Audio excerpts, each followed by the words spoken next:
Hello tubers. Today we're going to install and replace the hurricane fan that we assembled in our previous video.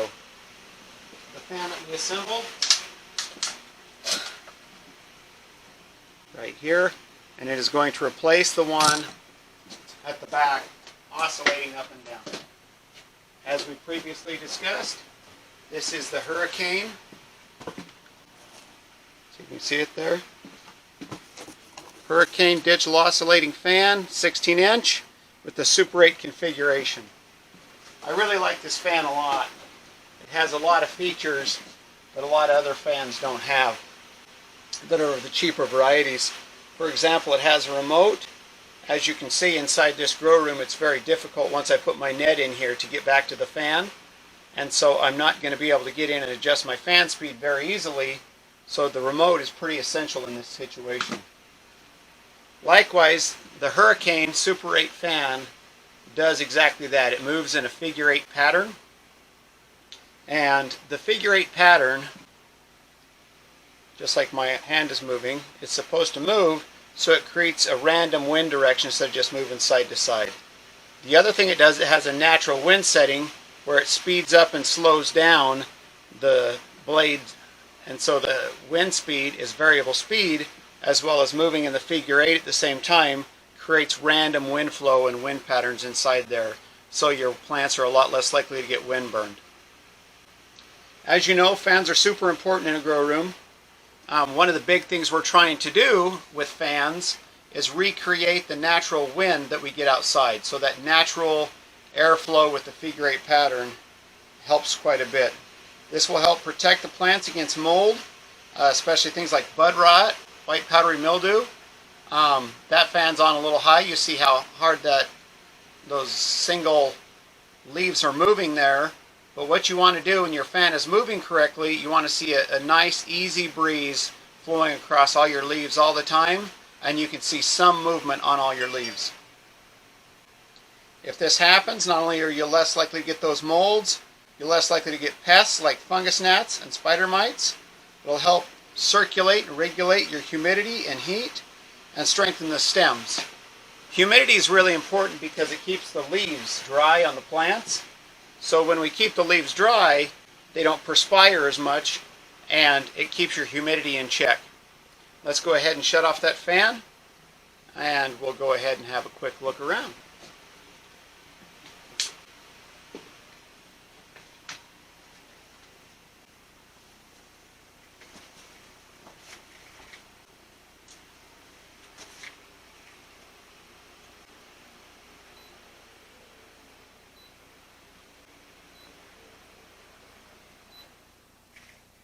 So there, the fan is off. I'm going to go ahead and cut the clips I have holding the cord in place.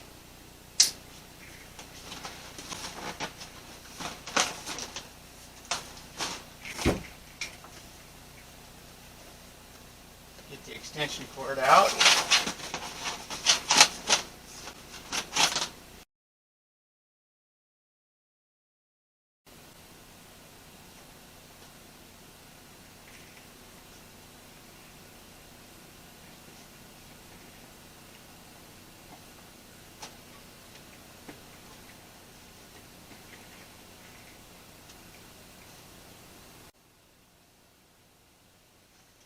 Run this cord with the plant yo-yos.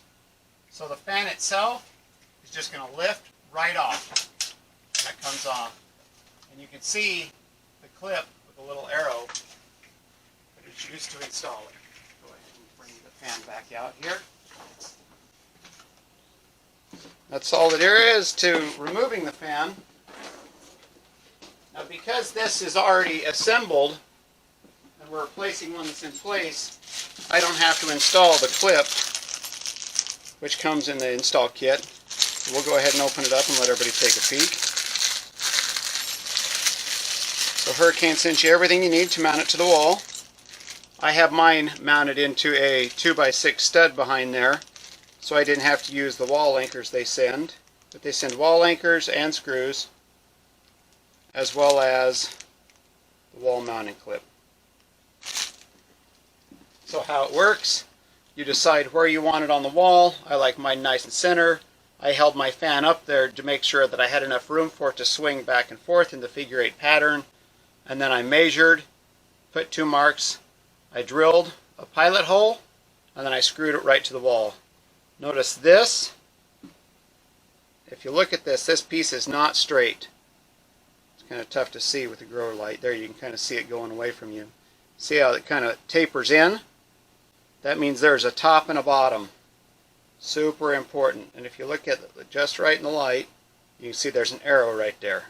That arrow has to point up when you're installing this. To install it, we're just going to take the other fan and lift it right in place.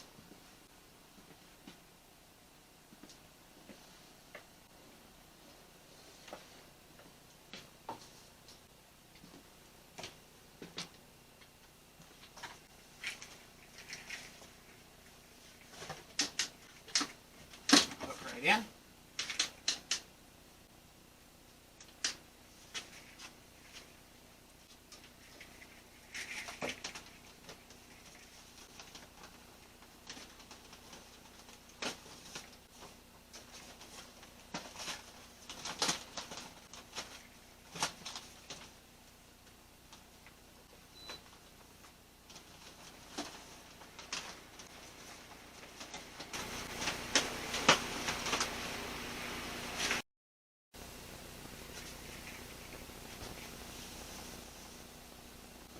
I like to make sure all my cables are up tight and so they don't flap around.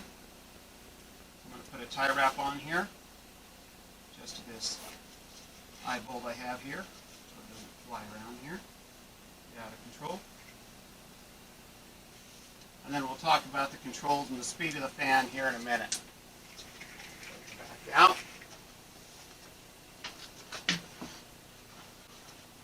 So the Super 8 fan, as we discussed, comes with a remote. Comes in the bag. I've taken it out of the bag. Just pull open the back and put you some batteries in here. Put the batteries in. So there's a couple settings.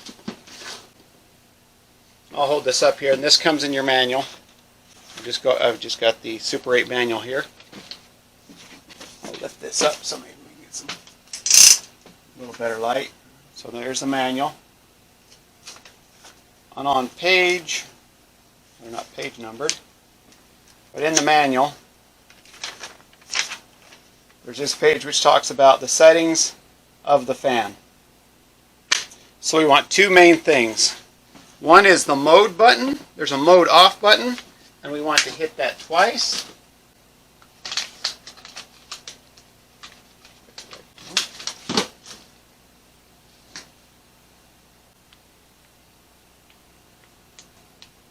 Sneak up there and push in the first time. So I'll go ahead and set it.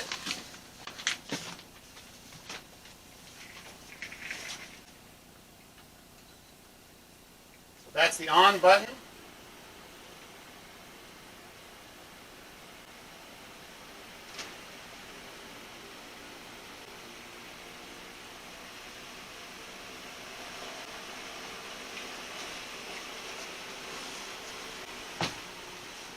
So notice it's already set to all the settings we want.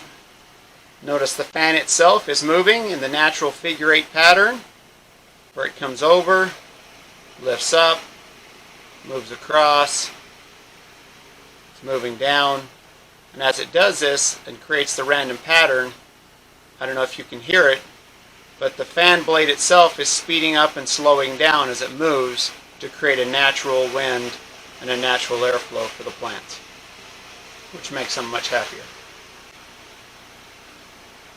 So I hope you've enjoyed this.